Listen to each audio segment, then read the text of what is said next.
this doesn't have to be this way forever. It does not have to be this way forever. It is very possible to shift out of an emotionally unsafe circumstance, environment, relationship, whatever, and into a safe one. It's genuinely and generally one of the most important things to ensure that you have and that you contribute to in your relationships.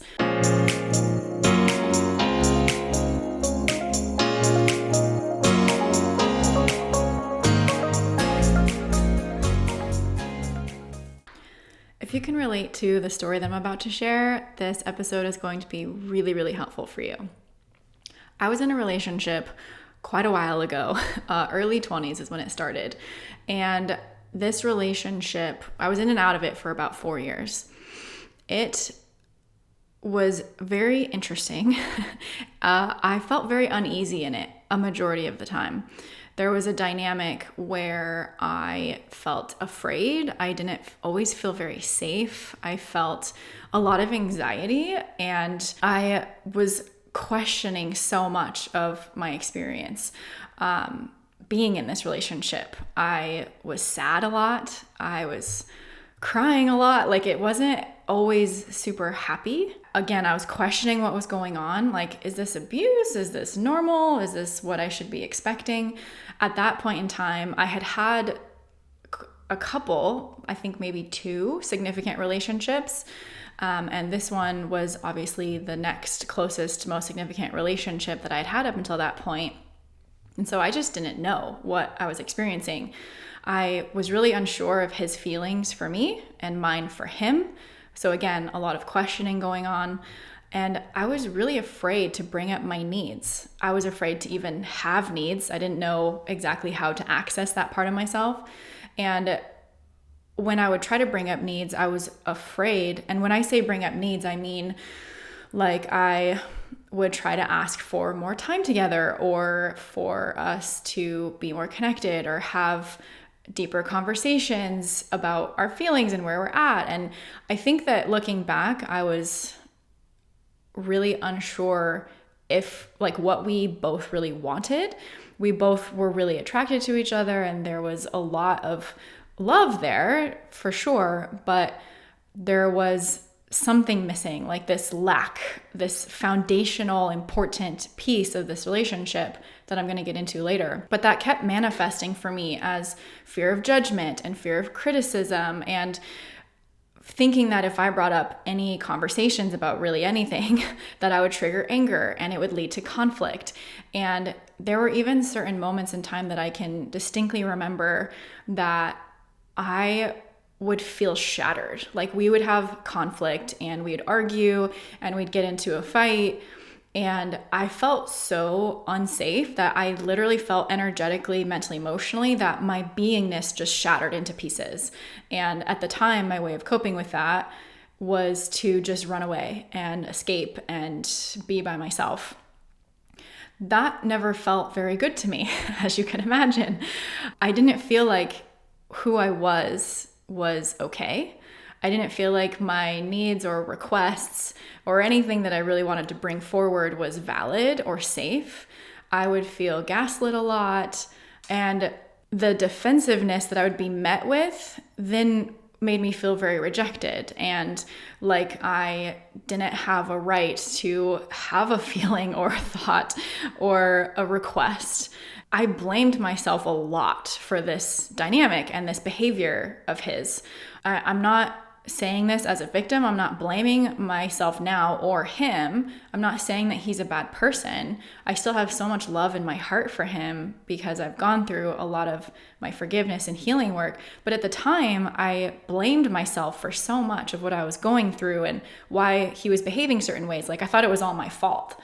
That ended up really lowering my self-esteem and making me feel like I was a worthless piece of crap and I was not valuable and I wasn't really worth anything. That then translated to even more conflict, where we were on such different pages that we could not communicate. We couldn't see eye to eye. We couldn't step into each other's worlds or realities.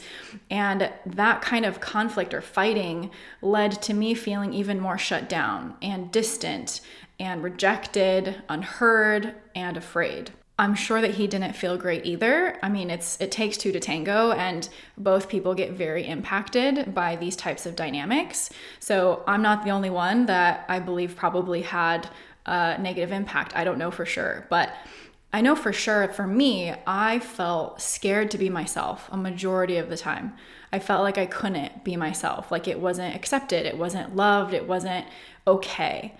And that was just really, really hard on me because I am a person who wants to own who I am and loves and actually needed to feel that way in order to heal, right? We didn't communicate well without ending up in a fight. I never really felt very safe in that relationship. Perhaps he didn't either. And that fundamental experience was really, really hard to build a relationship without having. So can you relate to any of this? Can you imagine any of this happening in any of your relationships? If you can, and you want a different dynamic, you want a different experience in your relationships, whether that's personal, professional, family, friends, platonic, romantic, like whatever it is, if you want a different experience and different dynamic, then you're going to want to keep listening. If you feel like having emotional safety or feeling emotionally safe in your life and in your relationships is important to you, you're going to want to keep listening. If you feel like fighting has plagued your relationships in the past and maybe in the present, you're going to want to keep listening. I'm going to teach you today about something called emotional safety. It's something that's so fundamentally important, in my opinion, to every single relationship that you're in. And I try my best to not use extreme languaging except for when it's appropriate. And this is one of those times when it's genuinely and generally one of the most important things to ensure that you have and that you contribute to in your relationships. What it really does is help you create the conditions for you to love your loved ones and for your loved ones to love you, for you to feel happy and to be yourself and to thrive in your life rather than just survive or settle.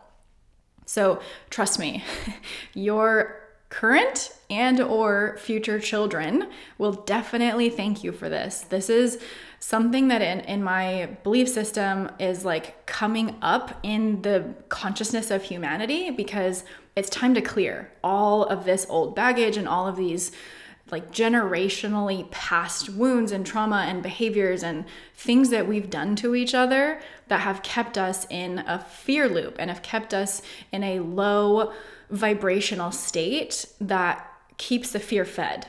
This is something that is counteracting that. Again, I want to put a disclaimer out there that this isn't about blaming anybody. This isn't about making anybody wrong, yourself included, any of your partners, current or past, any of your family, parents, like significant others, whatever. Like, this is not about blaming anybody. This is about you taking responsibility for what you didn't know and couldn't do then and taking action to change it now yourself.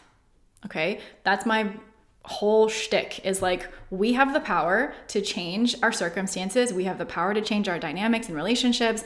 We have all of the power. It is up to us. What we see as a reflection outside of us is really what's going on inside of us. So if you're hearing this story that I just shared and relating to me and or feeling called to learn more about this, you're in the right place. All right, so what is emotional safety? Emotional safety, like I've said, is the foundation of a relationship. It does not matter if it's romantic, if it's platonic, if it's family, friends, colleagues, bosses, neighbors, doesn't matter. This is a foundation of any relationship that you choose to be a part of. Emotional safety means that you have a sense of trust, of comfort, and security.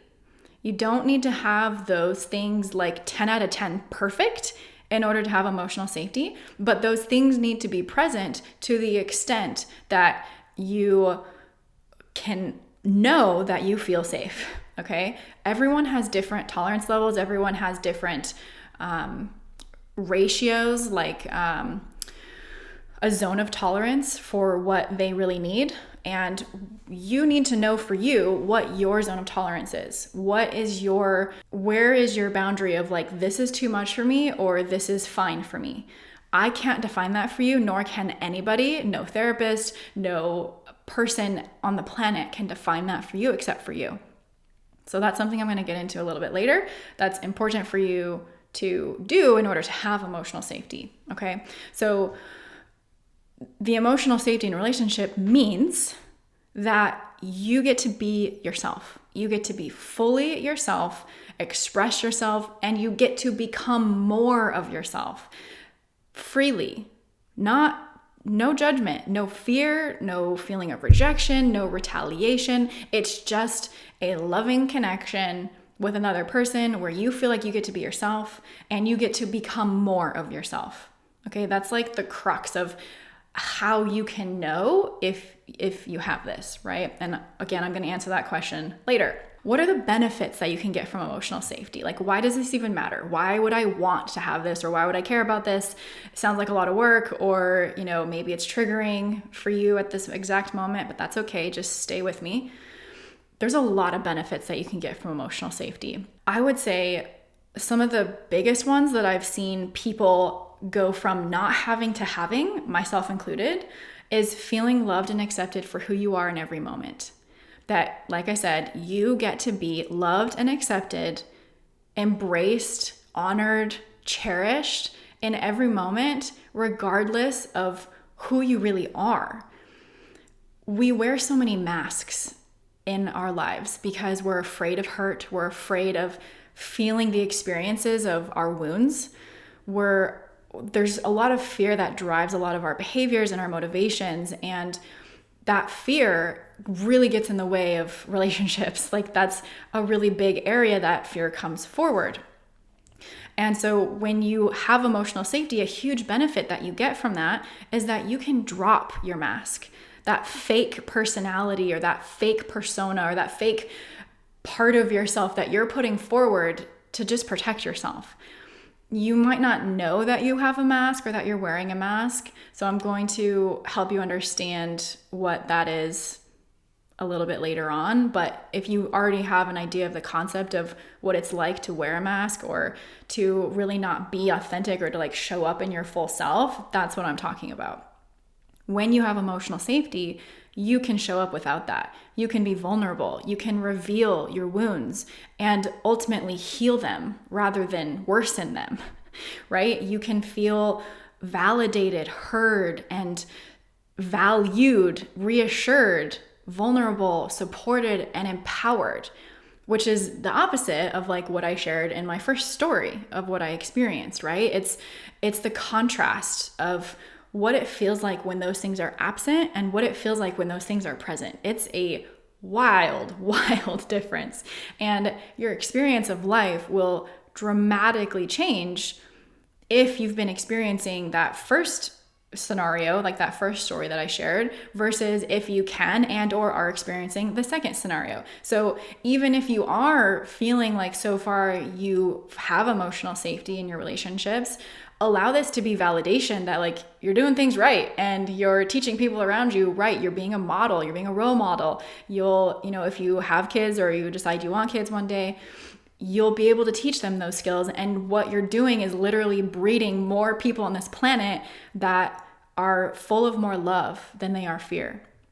And full of more compassion than they are hate, and full of more understanding than they are conflict, right? And I'm not saying that like conflict and fear and all of those things are inherently totally evil and bad. I do believe that those things are necessary in order for us to feel the other things, because if you don't know one thing, you can't know its opposite, right? You can't know something is hot unless you know it's cold.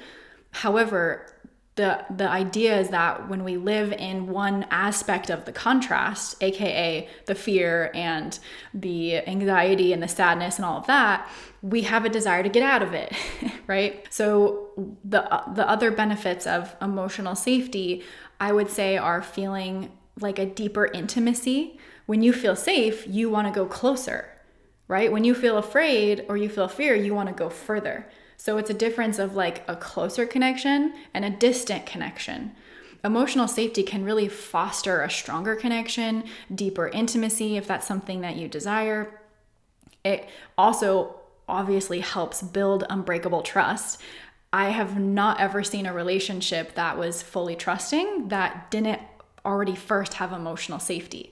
It's like you can't have trust without emotional safety. You must have safety emotionally in order to even think about building trust. There's also this absence of fear of harm.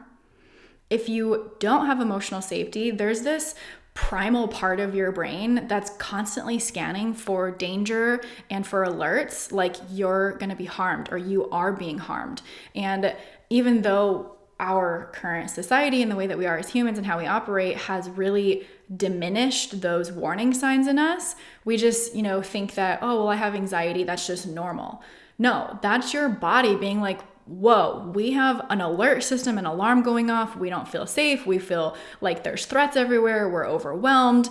You're in your sympathetic nervous system, like literally constantly. And that's just not healthy. You will develop dis-ease in your body. You don't feel easy. You feel uneasy. You don't feel like vibrant and happy and full of life. You'll feel broken and like diminished and just dead. Maybe not that extreme, but when you have an absence of fear of harm with emotional safety, like emotional safety, the benefit of that is the absence of fear of harm.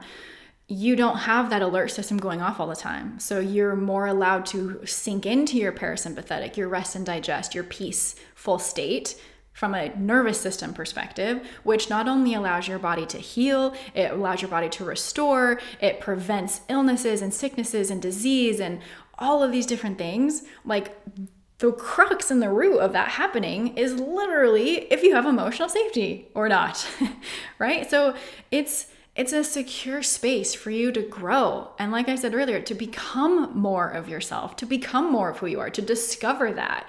Like we're on this planet and we're in the human form and it's so interesting to be here. Why would you not want to explore what that experience is like? Like, unless your passion is to suffer, that's totally your prerogative. But if you would like a cool and fun, exciting space to explore your humanity, emotional safety is a place to start. Okay, so how do I know if I have emotional safety or not? How would I know that? I thought about this for a while. Everybody has a different experience. So what I'm about to say is through my filter and my lens. This might not be how you will know if you have emotional safety. So I just want to put that out there. You might have emotional safety and you might know that you have it in very, very different ways than what I'm about to share. You might also reject the idea of emotional safety for whatever reason. There's probably a plethora of reasons. Maybe it's like you feel like you can't get it or it's too far away. I mean, like literally, it overwhelms me to even think about all the possibilities that could be happening there. So what I want to say is that as I answer this question of like, how do I know if I have emotional safety or not? I want you to reflect on your own experiences and really tune into yourself, your own intuition. Like, do I have this or not? I'm not here to tell you whether you do or not. I am here to help you, to help point out different things and to empower you with knowledge. But ultimately, at the end of the day, you're the one who makes the decisions in your life, right? So the way that I was processing how I can tell if I have emotional safety or not is the way that I and the other person I'm in relationship feel, communicate, and show up in the relationship. I'll give you an example.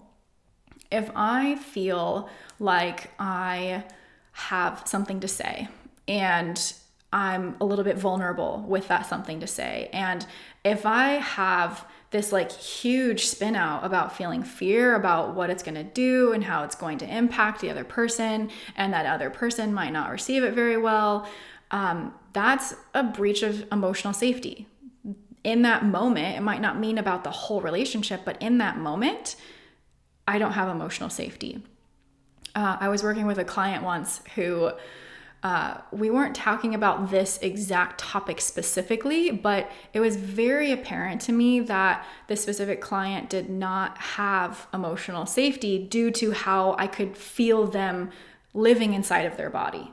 Their body was very closed off. Their emotions were very locked down. They were kind of going off topic and like spinning out about different things. They weren't very grounded. And especially when I would ask specific questions about their family life or their dynamic and their relationship with their parents and, you know, some of their loved ones and their close ones, like close friends, their body and their energy field would immediately like close up.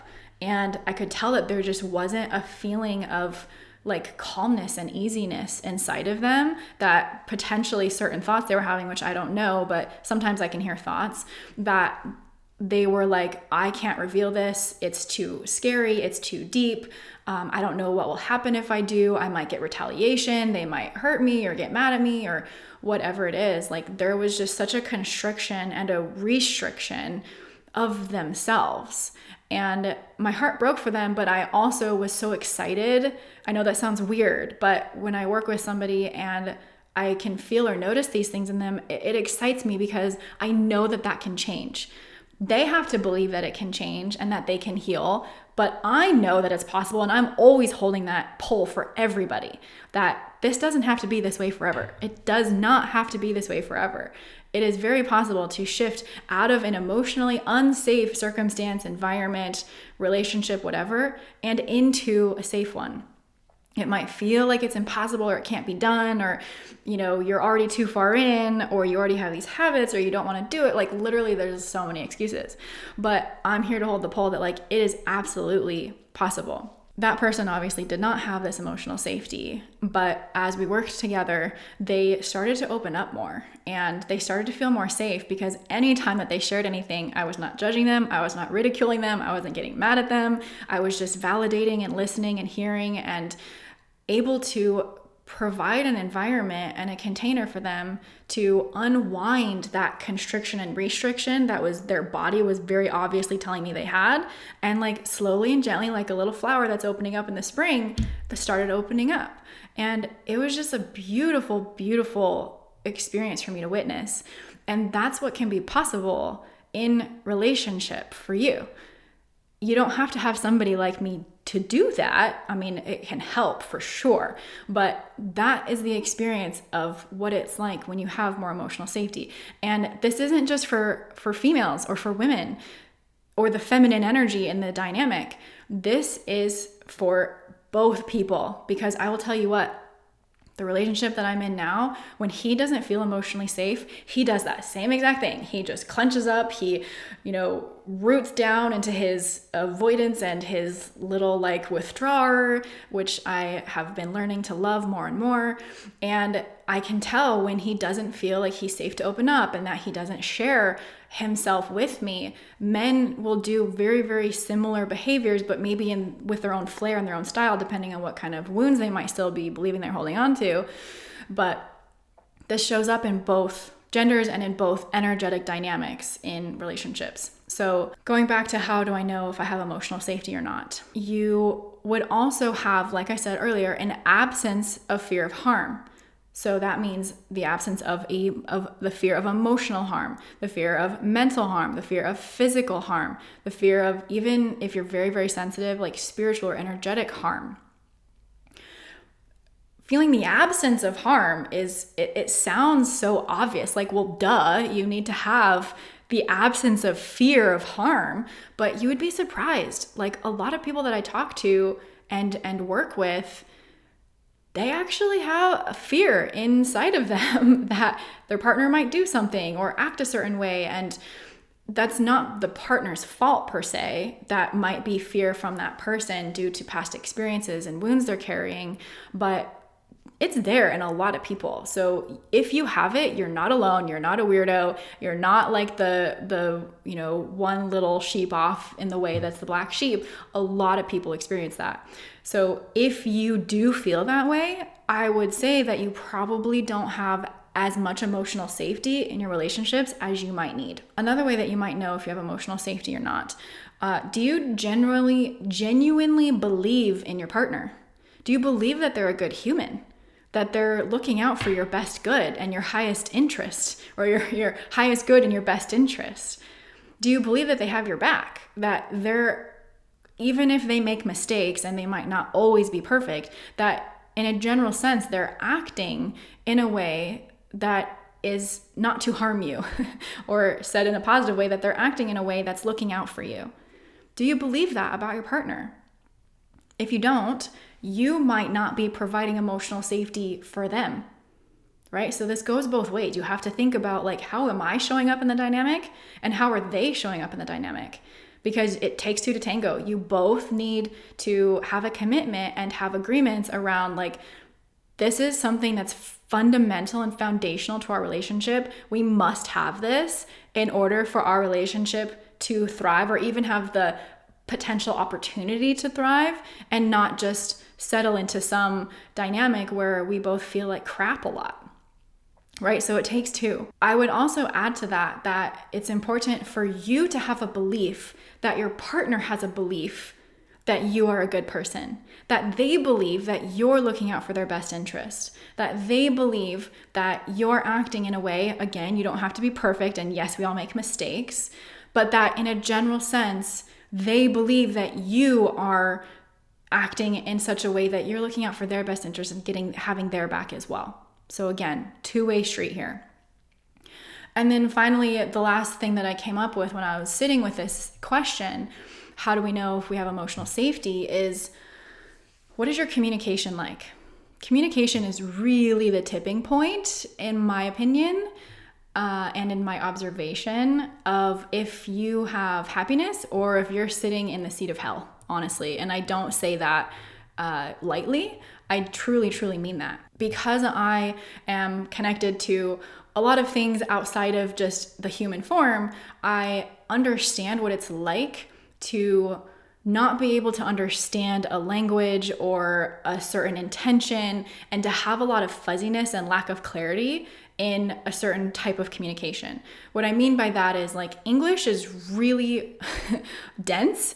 Our words, our vibration through our mouth and the sound that we emit in different ways, and we make words mean different things. That's a very, very archaic, very dense level of communication. Something like telepathy is much higher vibration. It's a lot less prone to misunderstandings and to not being on the same page, essentially, because there's so much more information in energy than there is in a word, right?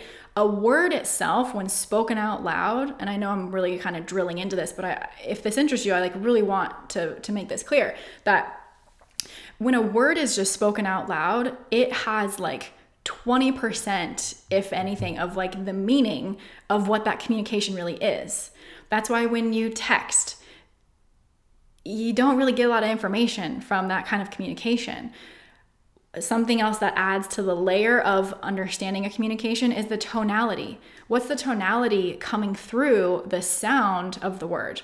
What is the body language? That's another layer, right? So it's we have just the word, like in a text. Then we have tonality, like in a voice note. Then we have the body language, which would be like in a video note. What is the body language saying?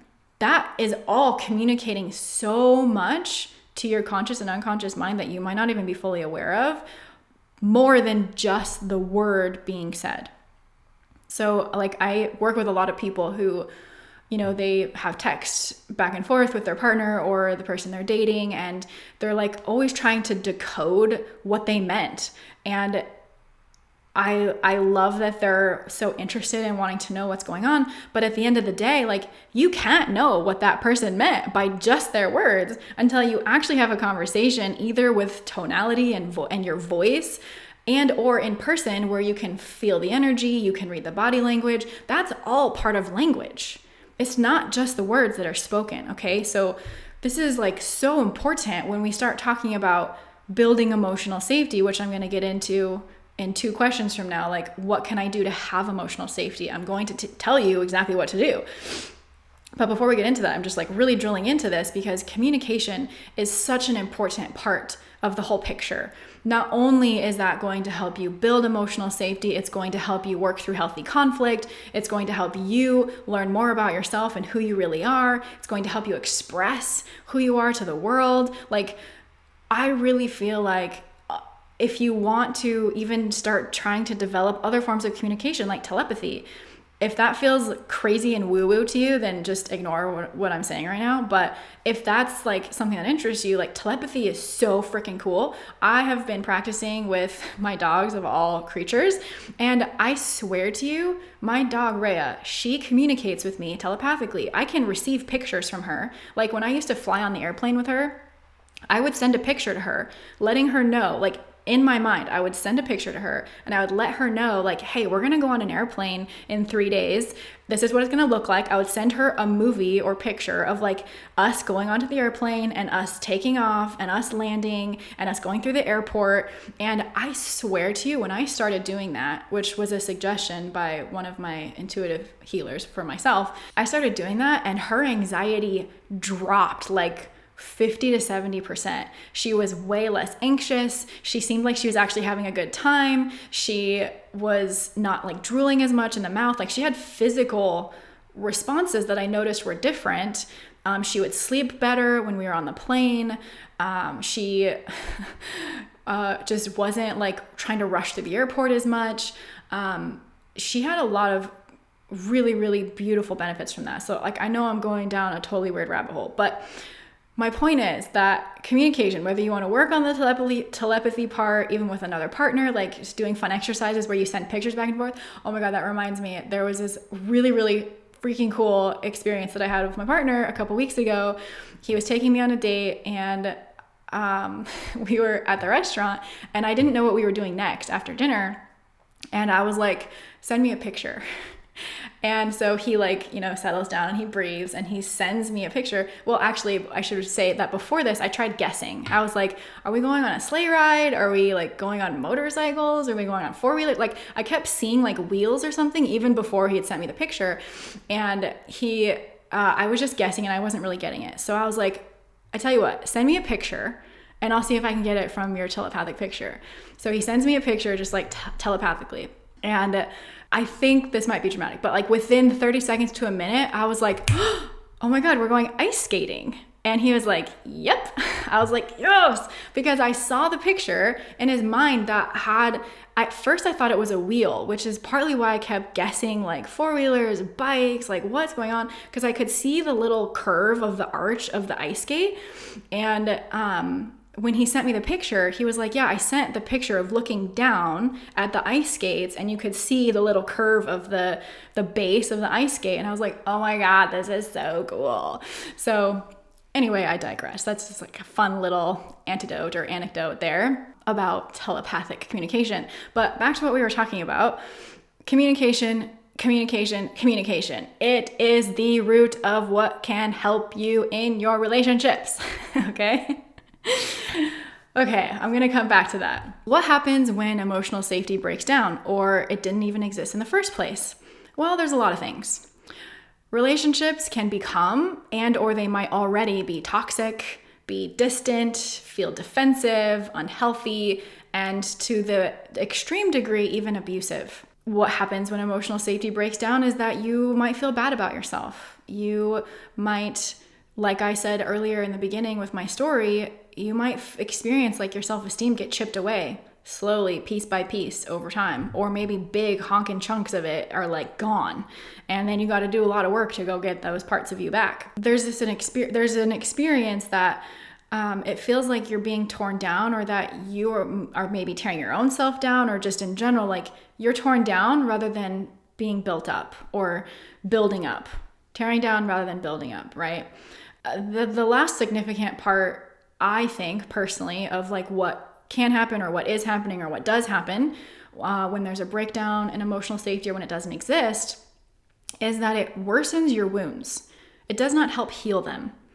It gets you spinning in the cycle of your wound over and over and over again. And you just have the same thing happen time and time again, even if it's different people. If you jump from relationship to relationship and each one lacks this emotional safety trait, then your wounds, you're literally just living inside of your wound. You're not ever getting perspective outside of what it's like to live and exist without having your wound. It's worsening it, not making it better, not healing it. And if you want to live there, that's totally your prerogative. But I find that most people don't. So, all right, let's move into what you can do to have emotional safety. This is like, if you're somebody who, now that you've listened to this information, if you feel like you have emotional safety, but it might not be enough for you, then I'm going to help you refine it and know what to do to make that higher, or like get more emotional safety. If you are the type of person who doesn't even know what emotional safety would feel like, then the fact that you're listening to this is a great step. If you're the type of person who you have emotional safety and you're not really too worried about it, and you're just listening to this because you find it interesting and you think I'm super cool, which is awesome, thanks, then this is just going to help reinforce the things that you're already doing to help validate that. Keep doing those things. And if you find that your partner or you go through a slump or something happens, then you can have the tools and know like, oh, when we do this, that's really good because that's building emotional safety. And I want to know that that's really good. And it just gives you more of that validation and power to know that what you're doing is great and to keep doing it. I'm going to start from like ground level zero. If you're one of the people who does not have emotional safety, do not know what that would even feel like in relationship, the first step is to be aware that you need it. And listening to this podcast episode is doing that for you. So congratulations, you've already completed the first step. The next step is to be aware that you either do or do not have it, which this podcast should also help you identify. So congratulations, you're 2 steps in, yeah! The next step is to check in on your own emotional intelligence. What I mean by that is, how aware are you of yourself? How aware are you of the way that you communicate, the way that you show up? Have you ever gotten feedback from people in your life? Have you taken that seriously? Or did you just think that they were a craphead, or that they were, there's this culture nowadays where everyone's like calling everyone and their mother out to being a narcissist. And I appreciate that. I totally respect when that's actually the dynamic that's happening. But I feel like it's been really blown out of proportion, and not everybody's a narcissist, right? Like, I love and have compassion for everyone's experience. So if you're going through narcissistic abuse right now and you're listening to this and it's like really hard to hear or whatever, or maybe it's really not hard to hear and you're like, this is exactly what I needed to hear, that's amazing. And I don't want you to like just placate yourself by just going straight to like, oh, well, he's a narcissist, she's a narcissist, she's an R&R, he's an R&R, everyone is an R&R who is behaving in certain ways that you just don't want them to behave in, right? So I like to like reel that back in and get really, really curious and inquisitive about what's really going on. Your own emotional intelligence means that you're checking in on yourself. How are you making meaning of what's going on in your world? What's being communicated to you? What you're communicating to others? When I say meaning making, which hopefully I'll have a whole episode about just meaning making specifically, meaning making is a concept where in our language, words have definitions. Every word has to have a definition. However, because of our perception as human beings, we are only receiving or picking up on the meaning of that word based off of how we've chosen to define it through our own past experiences, through our own intelligence, our own knowledge, how we've experienced that word in real life. And so like somebody's definition of safety might be totally different than another person's definition of safety, right? This just happened recently in my experience with my partner, that we had different definitions of what agreement meant, which you might not think that that's something that you would have a different definition of, but we did. And we had to clarify like, oh, you meant this when you meant agreement, and I thought it meant this when you said agreement.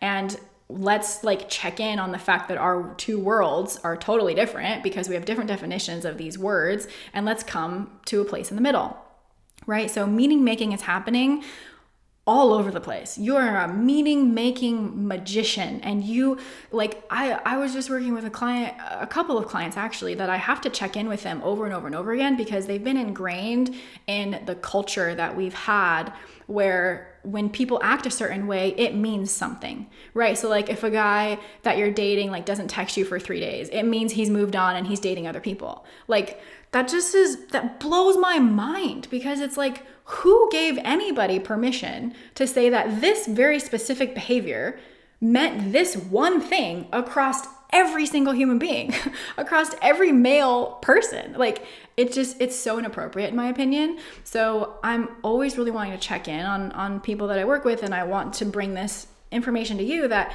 it's inappropriate to just blanket statement meaning make out of everything. That's where we get into trouble with making assumptions and having expectations that are unmet and thinking that you're thinking a certain way. And if you're not communicating it or helping make clear, like, what do you mean by what you say, the other person is not going to receive it, and it is not going to be pretty. That happened a lot in that relationship that I was telling you about in the beginning of this episode, that we were making meaning out of one thing and making it mean different things. Like, I think there was a couple of times, if I can remember right, where we would talk about the word suffering, we would talk about the word sacrifice, we would talk about a couple others in there, and we had different definitions of what those things were, and we would just constantly butt heads and we would fight so much.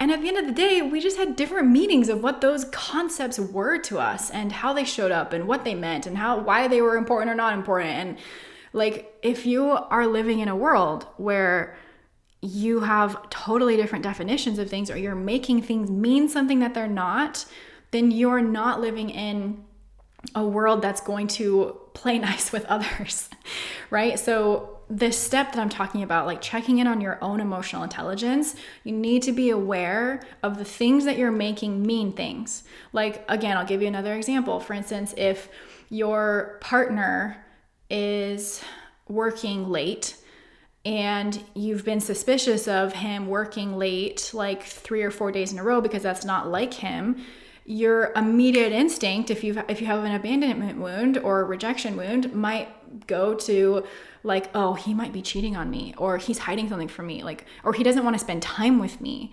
There's something that I did wrong, or he's mad at me. But lo and behold, he just has had a busy ass freaking couple of days and has needed more time to work. If you don't check in about that, or if you start spinning out, making meaning out of the situation, then you're going to be in a situation where you live in a reality and live in a world that's not actually happening. And that's how I find a lot of people have anxiety, right? They're making worlds out of the meaning that they are taking that's not actually based in truth of what's really going on, right? So if you are somebody who struggles with anxiety and maybe that's what's preventing you from having emotional safety, I would really love to encourage you to stop it. Stop making imaginary worlds about what you think is going on or what you're assuming is happening or what he or she is doing and what that means, and instead get curious. Ask questions, regulate yourself, come back down to the earth plane, ground your feet into the earth if you can, come back into your body, and recognize that you've just been meaning making all over the place and you don't actually know what the truth is. Ask questions, okay? Questions are going to be your lifesaver. I'm going to have a whole episode hopefully about that, so I'm going to move on. Also within emotional intelligence is having awareness of your own wounds. So what I mean by that is, just like how you're aware of how you're making meaning of things, it's important to have awareness of if you're living in a wound and or with a mask or not. Like, are you fully present or are you in pattern? When I refer to wounds, we can also call those patterns, because certain wounds can create certain patterns of behavior and of thoughts and feelings and actions inside of us. These wounds and these patterns, there's a lot of different theory out there, so I don't claim to have like the truth yet, but I think a pretty solid framework that I've come up to in the present time is the fact that there's 5 main wounds, and there's masks that we wear with each of those wounds, right? There's rejection, abandonment, humiliation, betrayal, and injustice. And with each of those 5 wounds, we also wear masks. The rejection wound, the mask that we would wear for that is a withdrawer, meaning that we put that personality or that part of us forward. We withdraw when we're too afraid to feel the effects or the experiences of the rejection wound. For abandonment, it's the dependent. So we become dependent so that we don't feel the pain of the abandonment wound. I believe the betrayal wound, the mask is control, meaning like you are wanting to control your environment and other people and everything so that you protect yourself from feeling the pain of the betrayal or a betrayal. Humiliation, which I did those 2 backwards. Humiliation, I believe the mask that we would wear is masochism, both mentally, emotionally. AKA meaning like we beat ourselves up. We are really hard on ourselves. We just kind of take it. There's a whole lot of other behaviors that go with that. And then the 5th one, injustice, the mask that you would wear is rigidity.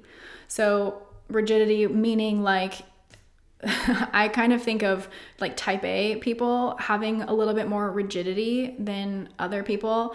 That might be from a whole host of things. I'm not saying that type A people have an injustice wound and wear the mask of rigidity, but that's kind of like the archetype, if you will. The other framework that kind of correlates with this, kind of not, it's similar, is the idea of the 5 personality patterns, which is leaving, merging, enduring, aggressive, and rigid. So the leaving pattern very much has to do with like rejection, leaving your body. There's a whole book on this called The 5 Personality Patterns by Stephen Kessler, if you're interested in reading and learning about it. The merging pattern is very much that like abandonment dependent type of dynamic within the self. The enduring pattern is that like masochism type of dynamic. The aggressive is the betrayal dynamic and the betrayal control. And the rigid pattern is the injustice rigidity pattern type of archetype playing out. So I don't bring those forward to like bore you, but if they're interesting to you, please like go look them up. One of the books that's really helpful, like I said, is The 5 Personality Patterns by Stephen Kessler. The other one is Heal Your Wounds and Be Your True Self, I believe, by Lise Bourdeau. So those are really, really great resources. Awareness of your own wounds, really, really helpful with emotional intelligence. What that does for you is helps you in the dynamic in the relationship that you're in be able to understand like, oh, when I'm having this experience or this person's upsetting me or I'm triggered, it's not your fault and I'm not going to yell at you or get mad at you or be aggressive with you or blame you. I'm going to take ownership and responsibility for the fact that I'm having this experience and it's probably due to one of the wounds I'm carrying or a mask that I'm wearing, and I'm not present with myself. I'm not loving and accepting myself in this moment. I'm not forgiving myself. And that's a big root of the problem. Having this emotional intelligence and awareness of yourself really takes the pressure off of your partner to be a perfect person, right? There's another book, Byron Katie, I Need Your Love, Is That True? That's really helpful. She's basically saying like we can question our own thoughts and take the responsibility off of another person or situation to be responsible for how we feel and actually take the responsibility on ourselves. This is a whole world of work, so I'm not going to be able to go into it with like crazy intense depth right now, but the main point is that your awareness of your own self takes the pressure off of your partner to be perfect, and that then gives breathing room for you both to be more yourselves, which helps build the emotional safety, okay? So this is all like a trickle-down effect. Again, along with that is that the awareness that your partner may be the trigger to certain things that you experience, but they are not the source of them. You are. And I know that's really hard to hear and it's hard to soak it in, but it's not that you are hurting yourself. You have wounds that you've come into this life to heal. You have certain patterns and behaviors that you do and that you are, and those aren't wrong. And there's a evolution to us as a human to learn to forgive, accept, and love everything that we are and everything we have and everything we do. And I truly believe that when we get to that point, then we do get to have that experience of life that we're just exploring it and living in this reality, and it can be a lot more fun and light and enjoyable even when there's contrast. It doesn't mean that negativity goes away or that fear resides or dissipates completely, but there's a greater appreciation and gratitude for the contrast, and an ability to take the negative and turn it into positive, right? And that's all very empowering stuff. So the next step, I want to make sure that I'm kind of moving along here. So the next step in having emotional safety is committing to healing your wounds and doing your own inner work. So it's not just the awareness. We can't just stop there. We have to actually commit to working on them, improving them, and healing them so that you become more in alignment with a state of love and acceptance and forgiveness of self and others, which then fosters a deeper state of love, acceptance, and forgiveness of the others you're in relationship with.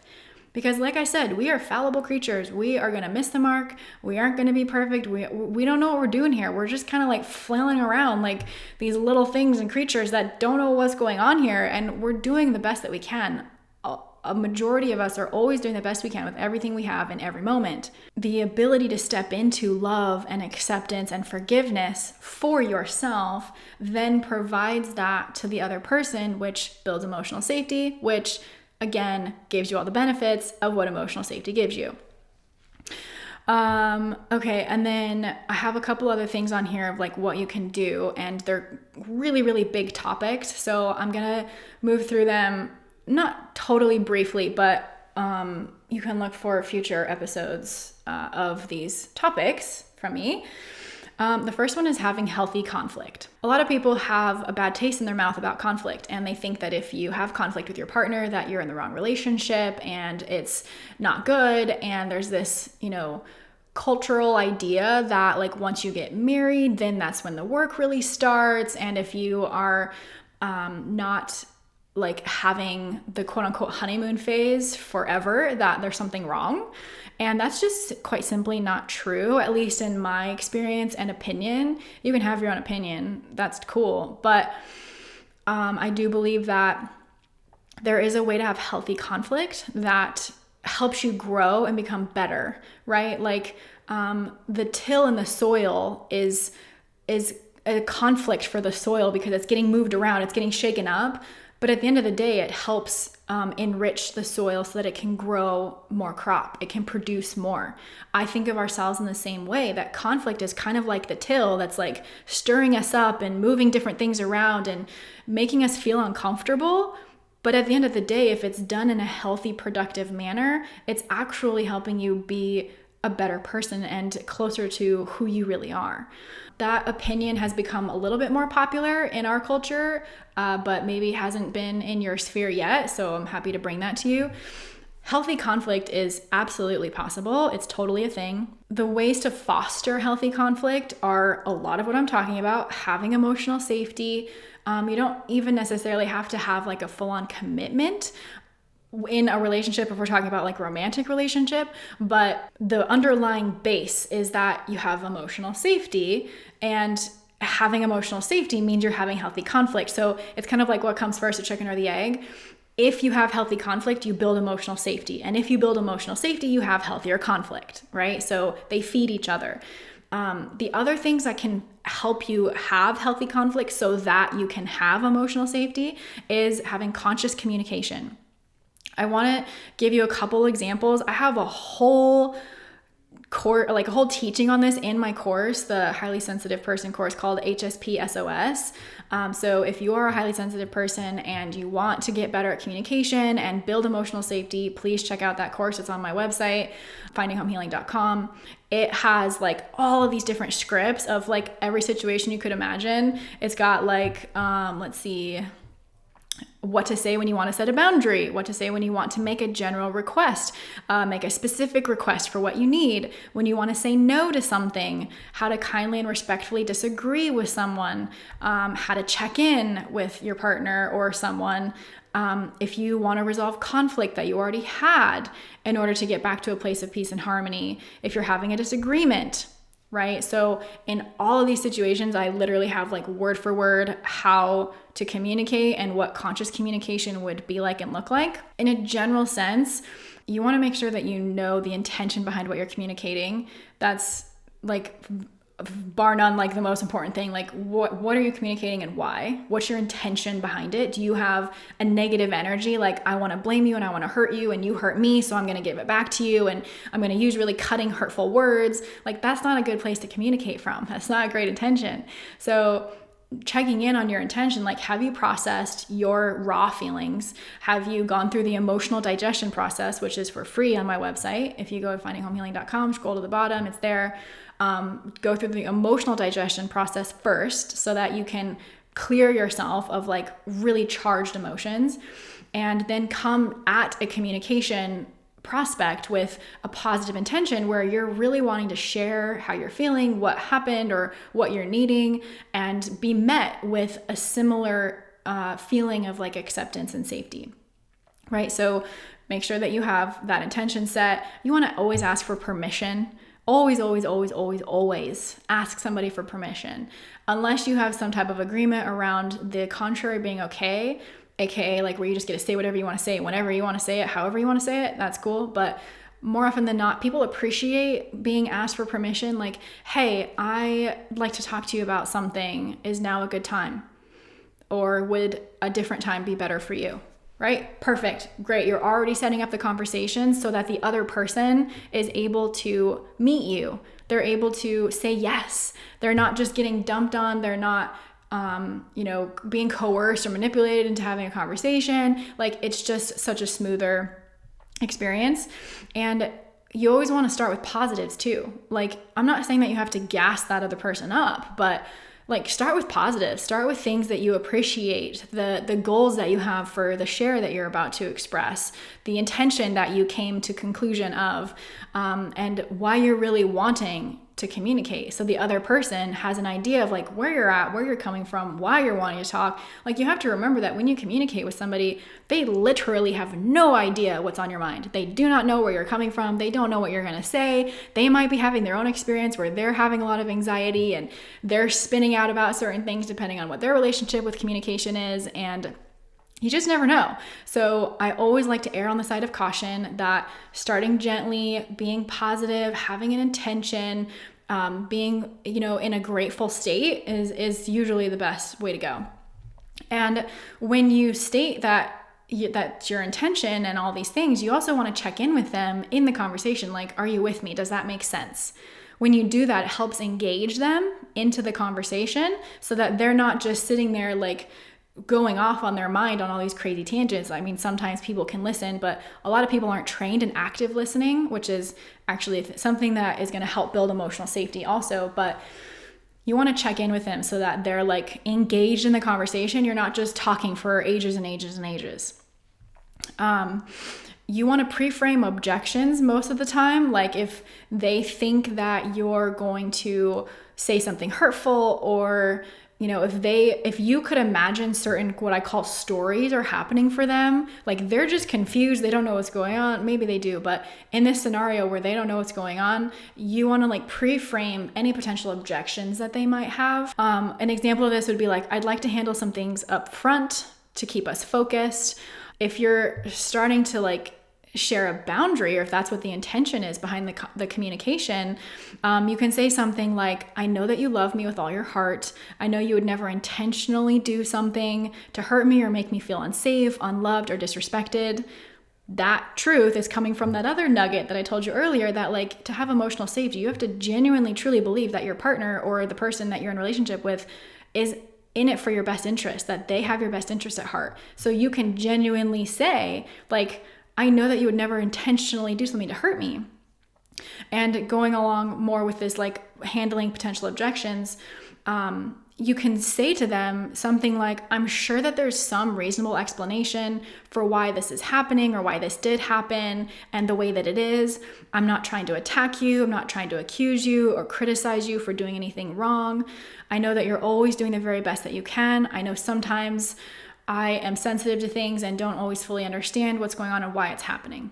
Okay? What that does is diffuse them. Okay? This isn't to manipulate anybody or to make them feel that way, but when you handle these objections up front, you are totally diffusing all of the defensive things that are already coming up for them. Okay? So this is just like how to communicate 101. You want to make sure that they can feel safe so that they're open to receiving what you have to say. If you shut them down and you don't give them the ability to feel safe while you communicate, then the both of you are going to shut down, and then you're going to turn up in the type of experience and dynamic that I explained at the very beginning of this episode, okay? You can give a compliment with aspects of what you're saying. Again, you're not trying to gas them up to manipulate them, but it's for the intention of keeping a positive tone, right? Keeping focused on what the goal is, not digging into what happened that was so negative and terrible and all of that. In this example I'm walking you through, this is to state a boundary. So, in this compliment scenario, you can say something like, I do think in most situations you do a great job of supporting me and giving me positive reinforcement. Okay, so again, diffuse all the way down. They're like, wow, she's actually complimenting me. That's kind of cool. Or he's complimenting me. That's really nice to hear. Okay, I'm totally open to receiving and hearing this, right? Then you state your boundary, whatever it is.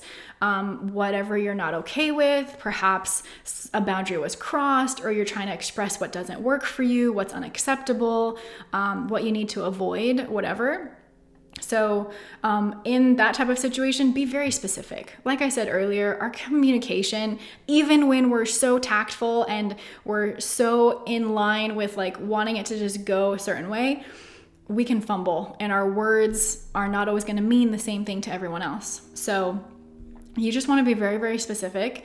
And after you state that boundary, I'll read you this as an example.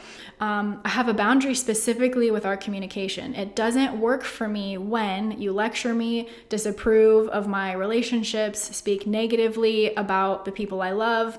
I specifically heard you say in one of our last conversations that you think that these people are not good for me, that I should leave and get out of relationship with them and find people that are better. And I sometimes hear you insult and bash these people to other people too. I don't feel supported, encouraged, loved, or respected when you say things like this or use language like this. It doesn't work for me, right? So you're hearing, it doesn't work for me. It doesn't work for me when I feel like what you say is belittling my choices in life. That's just an example. You can take that however you want, but then what you would want to do is offer an alternative. So you're stating what doesn't work for you in this specific scenario, and then offering an alternative. What are you okay with? How can this person succeed with you in this relationship? How can you help them win or make it work, right? So you can say something like, I'm not saying that you can't have an opinion or be honest with me. I always want to hear your truth. What would work for me instead is for you to share your opinion with more kind language, like, I love you and I want what's best for you. I don't feel like these relationships are going to make you happy in the long term. And tell me why you think that. Give some data points, real examples and justification for why you have this opinion, right? So this allows you to offer an alternative for them to consider. And in order to really drive the point home, you can state specifically why having this boundary is important for you.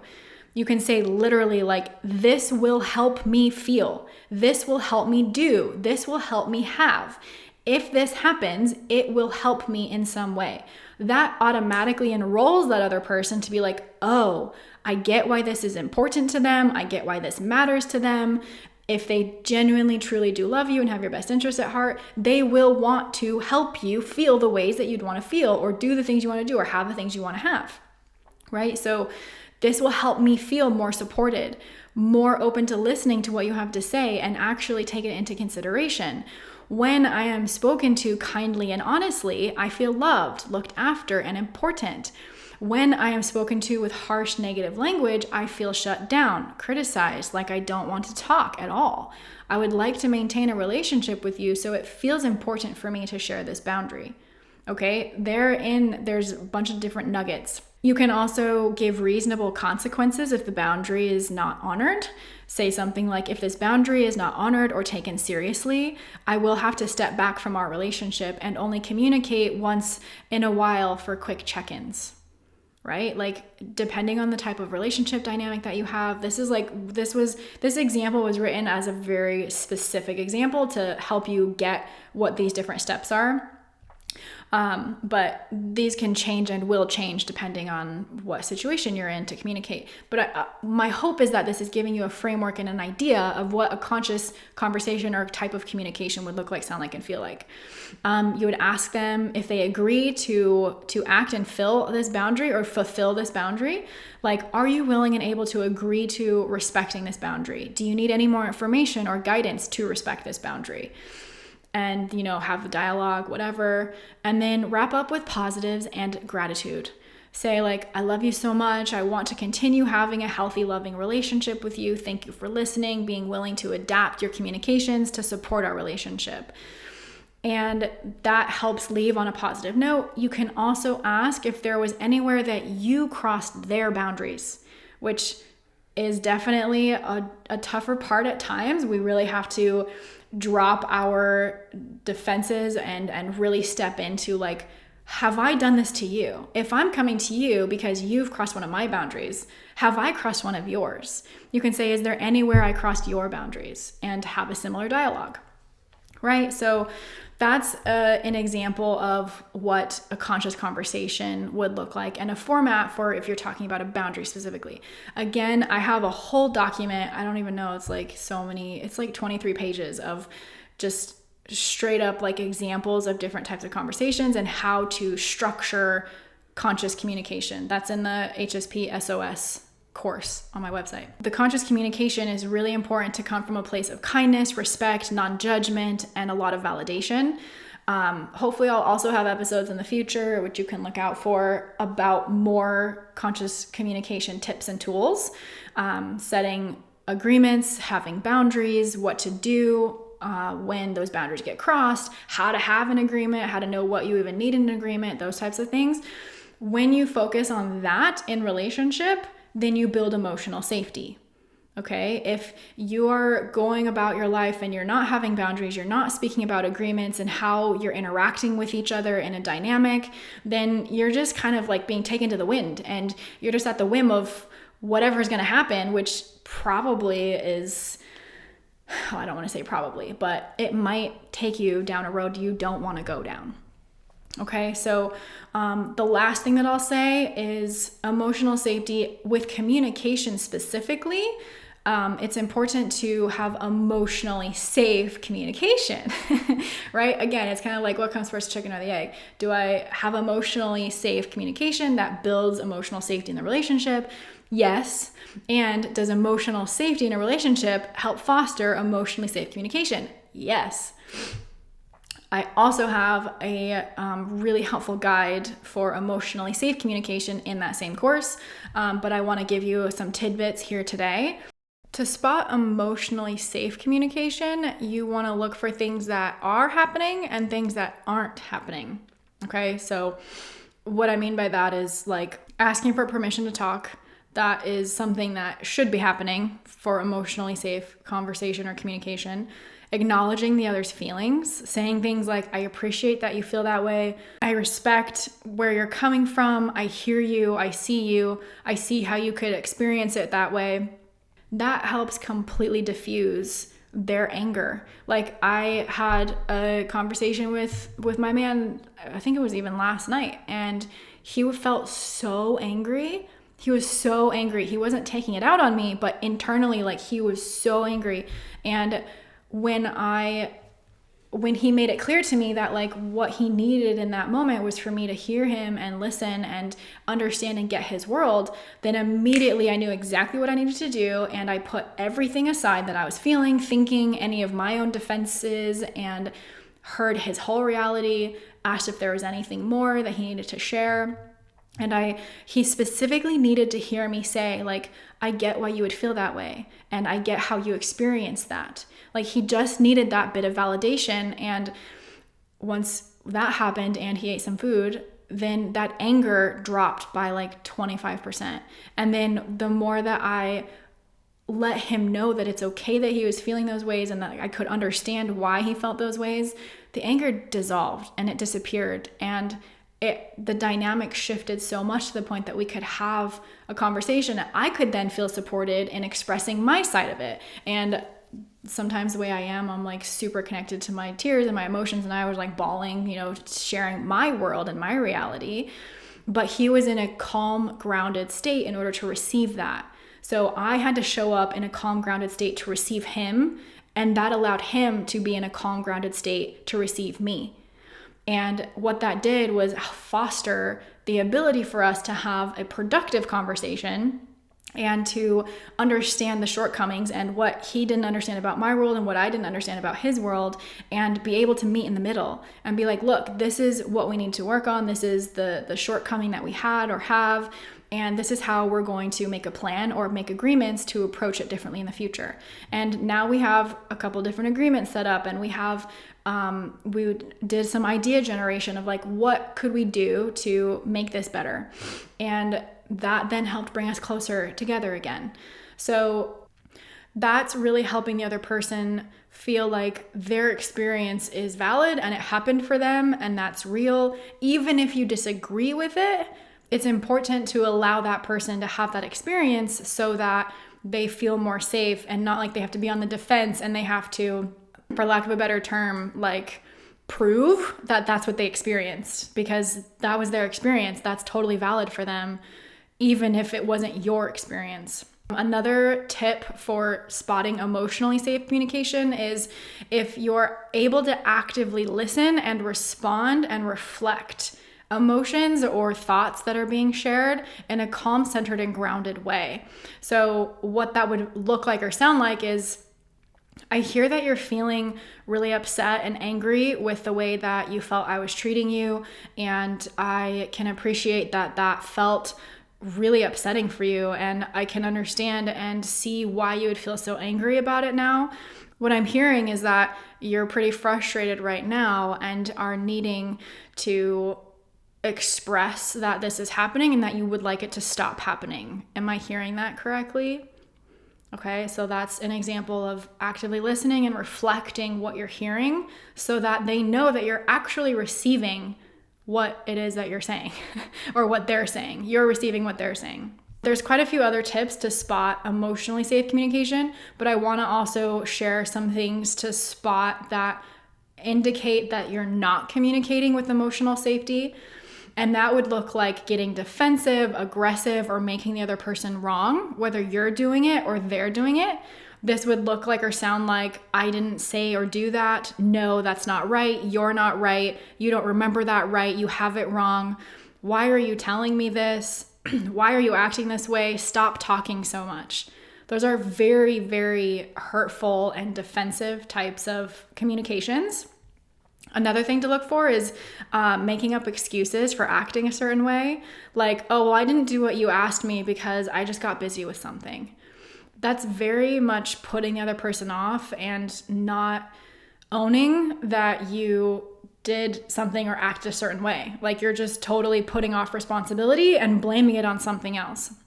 The next one, there's quite a few here, but another one that I feel like is really important is when you turn the behavior back onto the other person. So what that means is like you're evading responsibility for creating a certain circumstance, and you maybe behaved a certain way, and then you say, well, I did that because you did this. And I'll be totally honest, I do catch myself doing this sometimes, because in my world, I think that I'm behaving a certain way because I'm responding to a different behavior that the other person did. But when you communicate this way, it breaks the safety of the communication. An example of this would be like, well, I raised my voice at you because you were yelling at me first. You started it. Now, I don't say things like that aggressively, but it comes in lots of different flavors and different forms. So you just want to check yourself if you're saying things like this or trying to deflect, not taking responsibility, not validating the other person's world. If you're getting defensive, if you're having like a negative or harsh or mean tone in the way that you're talking. And the last one I'll say is, actually this happens with a lot of people, is interrupting when the other person is trying to share how they feel. Again, this is one I'm totally guilty of that I do on occasion when I'm like really emotional. But when you interrupt somebody, you're cutting off their train of thought. It just completely obliterates the feeling of safety, like that you're listening and that you have care and compassion. And, the interruption urge is really a defense. Like you're trying to make whatever they're saying stop because it's not comfortable or you don't like hearing it or you disagree with it. And you have to learn to regulate and breathe and be like, finish your whole share and then I'll respond. Finish your whole share and then I'll respond. Don't interrupt with emotion or to discount what they're saying or, to hype up the energy of anger. It's not going to help anybody. So these are signs to look for with emotionally safe communication on top of what is being said. So like what I said earlier, the way that you communicate, it's not just the words you're saying, which those matter, but it's how you're saying it, with what tone you're saying it, what's your body language, what are the things that you're truly communicating and truly feeling in those moments. If you feel like you're in a place where you are defensive and you do feel heightened emotion and you can't do this emotionally safe communicating type of behaviors, then I would say double check yourself through emotional digestion. Do whatever you need to do to come back to earth and release that emotion and ground yourself, center yourself.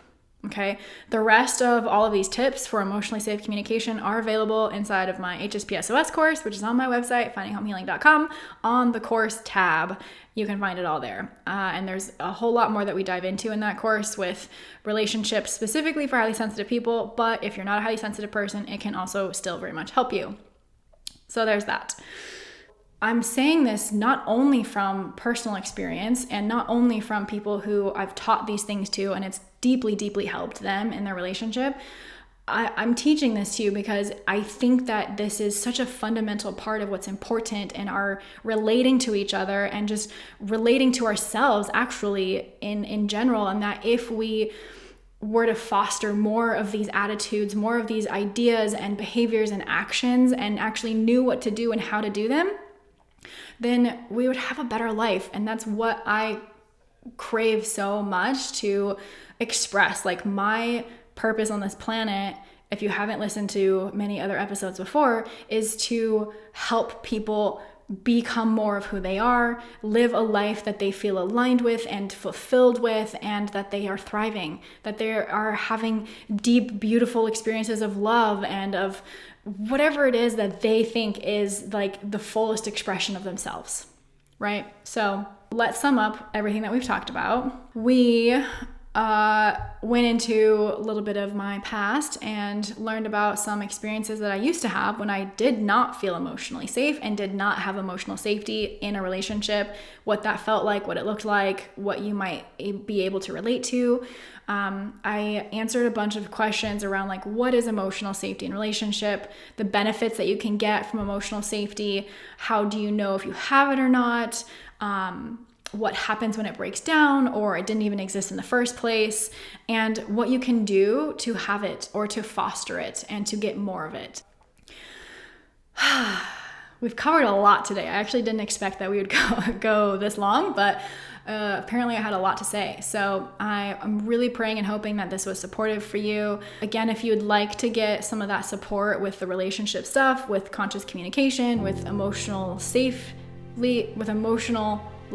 communication, feel free to go to findinghomehealing.com, click on the course tab. You'll see HSPSOS there, and those teachings are all contained within that course. And otherwise, you can also book a one-on-one session with me. I would love to support you in any way that I can. Thank you so very much for co-creating this experience with me, and I will see you in the next one. If you love this episode and or maybe others that you've listened to, please leave a review wherever you're listening to this. Share it with somebody that you think it could help. That's the biggest way you can help me help even more people like us. And if you want one-on-one support, feel free to go to findinghomehealing.com and schedule an intro session with me there. Thank you so much for tuning in today, and we'll see you in the next one.